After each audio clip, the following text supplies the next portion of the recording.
doctors refuse Mamata's olive branch, Kolkata doctors protest to go on outside the Swasthya Bhavan with protesting doctors defying the Supreme Court order. Protesting doctors demand the resignation of the health secretary who had reached out to them. After Delhi court grants interim bail to Baramulla MP Engineer Rashid in the terror funding case, enabling him to campaign for the upcoming polls, former CM Omar Abdullah said that the motive of Rashid being granted bail was to get votes. BJP has caused discontent within its ranks after releasing the second list of 21 candidates for the Haryana Assembly election, dropping 7 sitting legislators, including 2 ministers and State Party President Mohan Lal Badoli. The immediate fallout came with the resignation of State Unit Executive Member Shiv Kumar Mehta.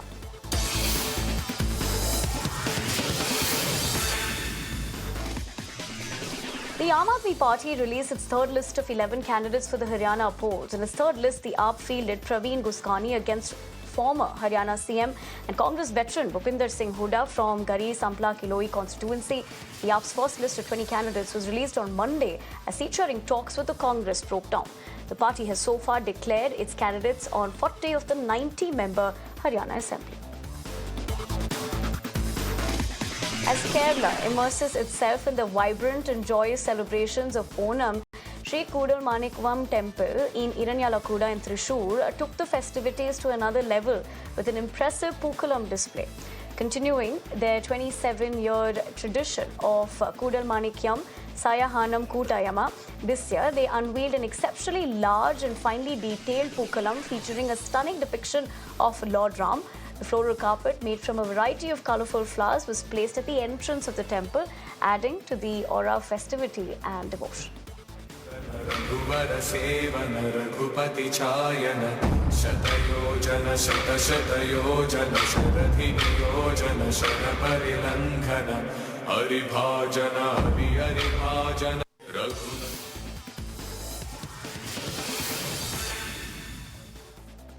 Mohan Lal, the newly appointed ambassador of Israel to India, has hinted at an impending major announcement in the semiconductor sector, likely from a private Israeli company. While he refused to give specific details, reports suggest that Tower Semiconductor, an Israeli company specializing in manufacturing integrated circuits, is expected to invest billions of dollars in India. However, no official confirmation has been made regarding the investment until now. Hundreds of protesters stormed Mexico's Senate while lawmakers debated a controversial plan to reform the judiciary, forcing the Senate to suspend its session indefinitely for safety reasons. The shutdown came just hours after Mexico's ruling party, Morena, seemed to have secured enough votes to pass the proposal, following allegations that an opposition member had switched rights. Hundreds of prisoners in England and Wales were released under the Ministry of Justice's emergency plan to ease overcrowding in jails. Now, the scheme to free up 5,500 beds began today after the plans announced in July. This allowed offenders serving sentences less than 5 years to be released on license into the community after having spent 40% of their jail term rather than the usual 50%.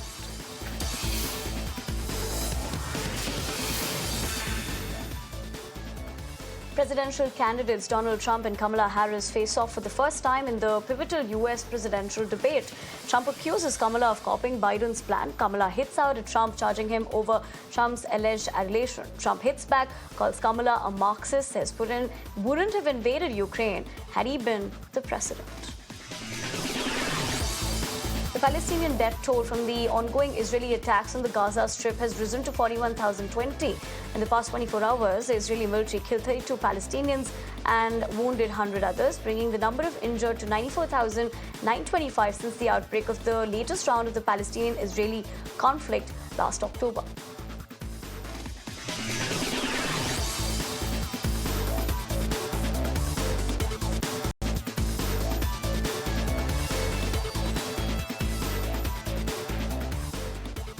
The polio vaccination campaign in Gaza, part of the joint efforts by health authorities to vaccinate 640,000 Palestinian children in the war-torn Palestinian enclave, continues to roll out as scheduled amid the devastating war that has ravaged the local healthcare system. The latest round of Israeli-Palestinian conflict grinds into its 11th month. A recent polio outbreak, which worsened an already dire crisis in Gaza, has triggered an emergency vaccination campaign for children under the age of 10.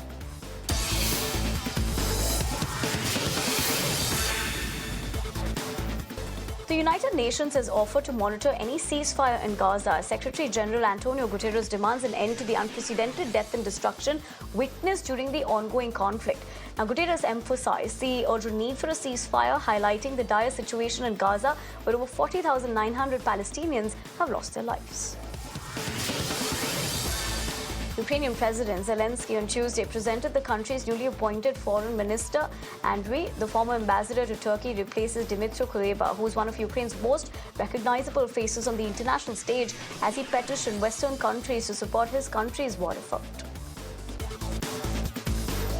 The Russian military announced massive naval and air drills spanning across both hemispheres and including China in joint maneuvers. The Ocean 24 exercise spans the Pacific and Arctic Oceans, the Mediterranean and Baltic Seas, and involves over 400 warships, submarines and support vessels, more than 120 planes and helicopters, and over 90,000 troops. The Russian Defense Ministry said the same in a statement.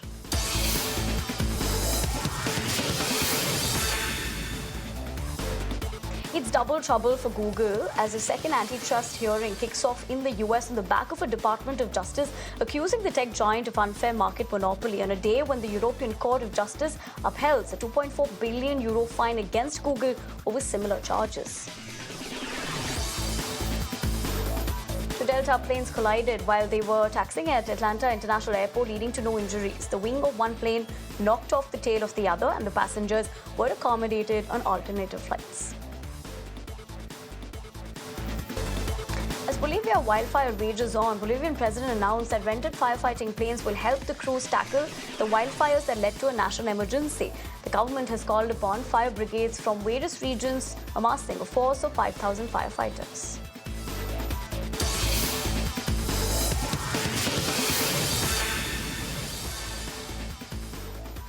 Brazil is enduring its worst drought since nationwide measurements began over 7 decades ago, with 59% of the country under stress. Now, major Amazon basin rivers are registering historic lows, and uncontrolled man-made wildfires have ravaged protected areas and spread smoke over a vast expanse, plummeting air quality.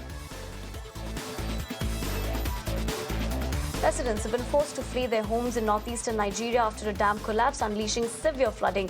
The collapse of the dam in the state of Borno caused some of the state's worst flooding since the same dam collapsed 30 years ago and prompted many residents to flee their homes. The dam was at full capacity due to unusually high rain.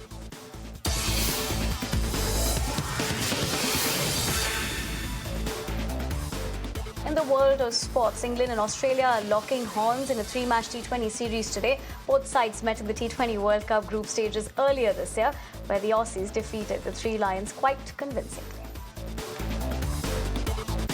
In a statement move, England announced that Jordan Cox, Jacob Bethel and Jamie Overton will be making their T20I debuts against Australia today.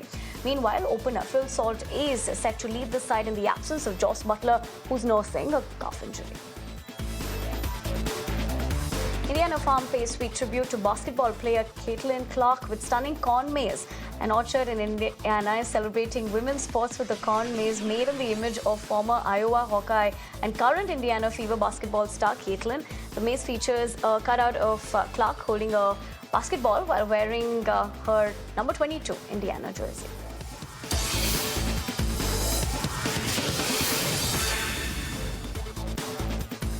In football, star striker Harry Kane marked his 100th game for the Three Lions with a brace as England beat Finland in the UEFA Nations League. After a goalless first half, Kane scored in the second half as England cruised a 2-0 victory. Meanwhile, Netherlands held Germany to a 2-all draw in the other match of the UEFA National League. After the Dutchman took the lead in the second minute, Germany struck twice before half-time. However, Netherlands came out guns blazing for the second half and found the equalizer in the 50th minute.